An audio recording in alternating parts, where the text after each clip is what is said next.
Hi, ഇന്നത്തെ നമ്മുടെ യാത്ര ഗുണ്ടൽപേട്ടക്കടുത്തുള്ള ഗോപാൽപുരി എന്നുള്ള സുന്ദരമായ ഒരു നാടുണ്ട്. അവിടേക്കൊന്ന് യാത്ര പോവാം.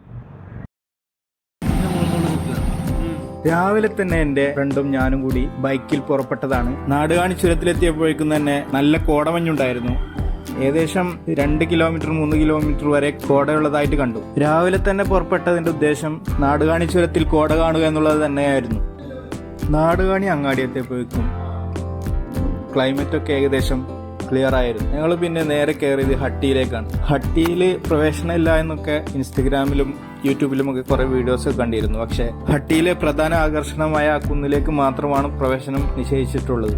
മൈൻഡ് ഒന്ന് ഫ്രഷ് ആവുക എന്നുള്ള ഒറ്റ ഉദ്ദേശത്തിലാണ് ഞങ്ങൾ ഈ യാത്ര തിരിച്ചത്. ഹട്ടിയിലെ ആ കുന്നുകളും ആ കുന്നിനോട് ചേർന്നുള്ള ചെറിയ ക്ഷേത്രവും പിന്നെ അവിടുന്ന് കുറച്ച് മുമ്പോട്ട് പോയാൽ കാണുന്ന തേയിലത്തോട്ടങ്ങളും എല്ലാം കണ്ണിന് കുളിർമ നൽകുന്ന കാഴ്ചകൾ തന്നെയാണ്. ഹട്ടി കഴിഞ്ഞിട്ട് ഞങ്ങളുടെ ലക്ഷ്യം ഗോപാൽപുരി എന്ന ആ സുന്ദരമായ ഗ്രാമമാണ്. ബന്ദിപ്പൂർ ടൈഗർ റിസർവിലൂടെ പലതവണ യാത്ര ചെയ്തിട്ടുണ്ടെങ്കിലും ഇതുവരെ കാട്ടിയെയും അതുപോലെ സിംഹപാലൻ കുരങ്ങിനെയും ഒന്നും കാണാൻ പറ്റിയിട്ടുണ്ടായിരുന്നില്ല. ഈ യാത്രയിൽ അതിനുള്ള ഭാഗ്യമുണ്ടായി. നിലമ്പൂർ മുതൽ ഗുണ്ടൽപേട്ട് വരെയുള്ള ഈ റൂട്ടിന്റെ പ്രധാന ആകർഷണം എന്നുള്ളത് പ്രകൃതി ഭംഗികളുടെ നിലക്കാത്ത കാഴ്ചകളാണ്.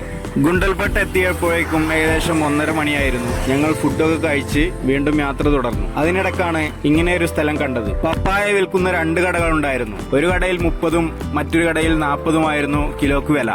കിലോക്ക് 40 രൂപ വിലയുള്ള പപ്പായ ആയിരുന്നു ഏറ്റവും രുചിയുണ്ടായിരുന്നത്. ഇനിയുള്ള ലക്ഷ്യം ഗോപാൽപുരി എന്ന ആ ഗ്രാമത്തിലേക്കാണ്. ഗോപാൽപുരി ലക്ഷ്യമാക്കി ഞങ്ങൾ വണ്ടിയെടുത്തു. മെയിൻ ഹൈവേയിൽ നിന്ന് ഗോപാലസ്വാമി ഹിൽസിലേക്കുള്ള വഴിയിലൂടെയാണ് ഞങ്ങൾ പോയത്. കുറച്ചു ദൂരം പിന്നിട്ടപ്പോൾ ഗോപാലസ്വാമി ഹിൽസിന്റെ വഴിയിൽ നിന്ന് മാറി നേരെ വലത്തോട്ടുള്ള വഴിയിലൂടെ ഞങ്ങളുടെ യാത്ര തുടർന്നു. സൂര്യകാന്തി പാടങ്ങളും ചെറിയ ചെറിയ പാടങ്ങളുമൊക്കെ കാണാൻ തുടങ്ങി. കുറച്ചു ദൂരം അങ്ങനെ പോയപ്പോൾ ഗ്രാമത്തിന്റെ നടുക്കായി ഒരു നല്ല ക്ഷേത്രം കാണാൻ പറ്റി. ഗോപാൽപുരി കണ്ടതിന് ശേഷം ഞങ്ങളുടെ അടുത്ത ലക്ഷ്യം ഗോപാലസ്വാമി ഹിൽസ് ആയിരുന്നു.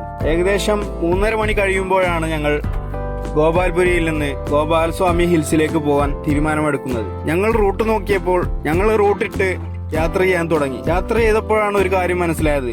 ഗോപാലസ്വാമി ഹിൽസിലേക്കുള്ള യഥാർത്ഥ വഴിയിലൂടെയല്ല ഞങ്ങൾ പോയത്. കുറച്ച് ഇടുങ്ങിയതും പാടത്തിലൂടെയുള്ള റോഡുമായിരുന്നു. പക്ഷെ ആ ഒരു യാത്രയും ഒരു നല്ല അനുഭവമായിട്ട് മാറി.